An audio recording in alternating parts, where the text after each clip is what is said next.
How Okay, the whole flow from the birth registration, that foundational security, then they open up the account at the treasury, blah, blah, you Yes. get a birth certificate, then they do another, which is trust over there, then they open up the other SSN trust.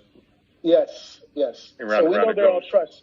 But I have another question later. I'll wait till later I have some things I want to say. So I'll wait till later. So you're saying that the bond is what we sent to the Treasury?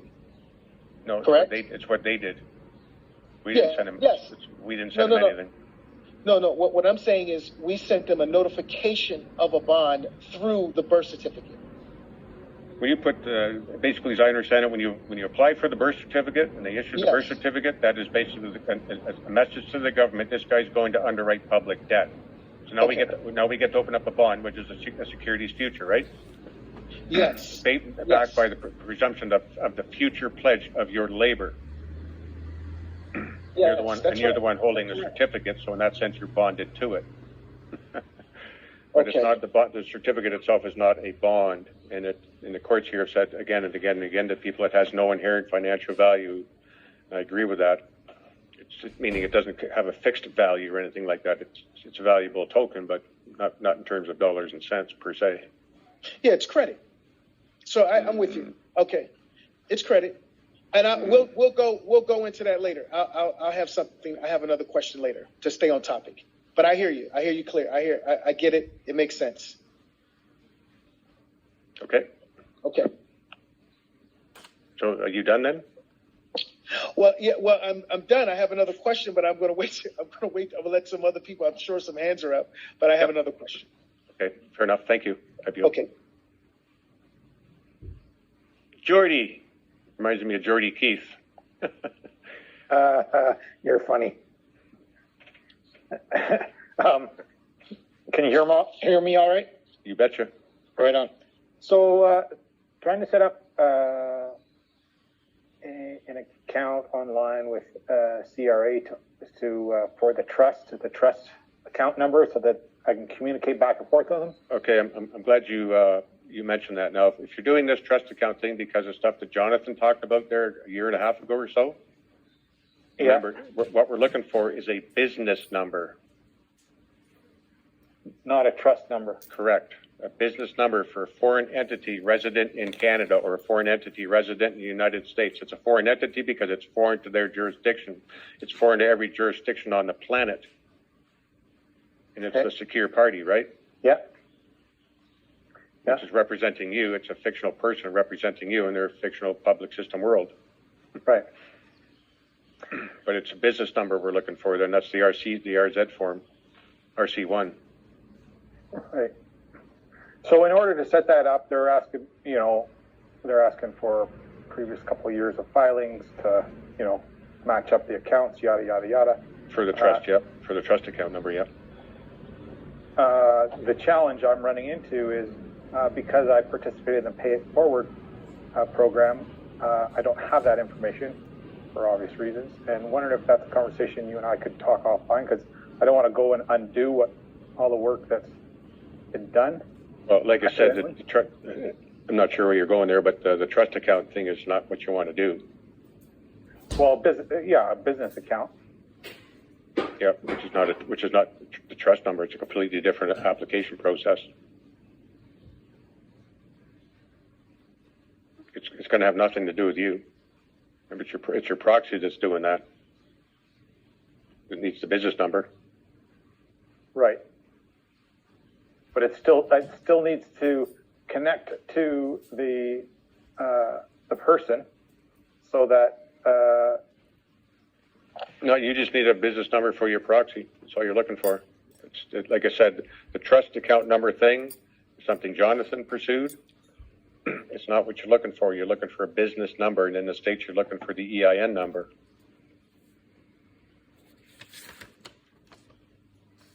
Okay. And I'm pretty sure we put the form up there for that, the RC1, but you can find it online too. I know we talked about it. Well, yeah, just in anyways. Okay, so that's all that aside. Me communicating with the CRA in the future, I want to make sure that I don't undo what has been done. So maybe that's a conversation if you're open to having that conversation privately. Sure. Yep. That'd be great. Yep. When are you coming to Ontario again, or are you? Well, given the flying situation, Oh, right. it's been a little challenging, but Drive, man, drive. Get on your wagon. well, yeah, a friend of mine might be coming in August, so we'll see. Or maybe we can hook up. That'd be great. Okay, yeah, let me know when you want to chat. Thank you. Okay, you're welcome. Thank you. Go ahead, Jim. Jim K. You can unmute, please. Sorry, I didn't put my hand down from last time. Sorry, Okay. Adam. No worries. If you guys have already talked, you can put your hand down. I can't tell you how to do that. I've never had to do it. Excuse me. Go ahead, Candy. If you could unmute, please. Hi, Adam. Hey. I have a question around setting up the account for my son. Again, I don't know all the exact wording yet, right? But I'm working on it. So my one son is turning 25. My oldest son is turning 25 on the 6th of June. And he's one of those individuals that needs to know absolutely everything before he'll agree to doing anything. So in order for him to learn all this, it's going to take some time. He's not going to learn it before his birthday. So my question is, as his mother, if I wanted to sign his account over to him before he turns 25, would I have to also sign on that birth certificate? That's my understanding, that I have to do that, and that's in his possession, which he probably wouldn't give me without wanting to know what this is all about. So am I best off to wait until he learns it, or can I go about transferring the account to him or assigning the account over to him without having to have the birth certificate sent in as well yet? Well, the power of attorney, more or less, that's what the power of attorney is for. So I can do the account. But I have a question too, is had your son got a driver's license or social insurance number yet, or SSN He number? does, yes. Okay, so he's a turn, so you see, that's different then. He's a turn now.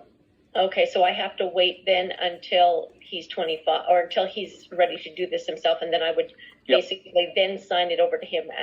Yeah, well, you can do the power of attorney anytime, but as far as the Right. rest of the process goes, that's on him now, yes. That's what I thought. Okay, I just wanted to confirm that. Okay, Yep. thanks. Yep, good thought. Rugen, if you can unmute there, please. G'day, Adam. G'day. Just going back to Jonathan, the Feb video on the trust, the ID for the trust. I'm guessing it's a separate thing, but I want to know from that video, why would you want that number? Why would you want to register your proxy and get that ID? Well, like I just said with the other fellow there, the whole trust account number thing is not what you're looking for. You're looking for a business number. See, every corporation, when people register, create a business and they register that with the business, it just naturally comes with a business number. Your proxy, however, is not registered, so you can't. If you were to register it, then it's you'll get the business number, but then the government's going to presume it's a trustee. So that's why it's unregistered, so they don't have their tentacles into it. And that's the tricky part, is to thread that needle to get that business number for that foreign entity resident in Canada that's not registered anywhere on the planet. But you're not going to do business with that proxy, right? You just need that number. Well, you'll do business with it when it comes time to standing up for the claims. It's got to protect the interest, right? A secure party. Okay, But the business number is primarily for recoupment. right. Okay. So they can get it back to you. Because the tax department has to have something in front of their face that they recognize. Well, they're not going to recognize the proxy because it's not registered. So with the business number or the EIN number, once that's connected to it, then as long as they see the number, then they can cut the check to that account.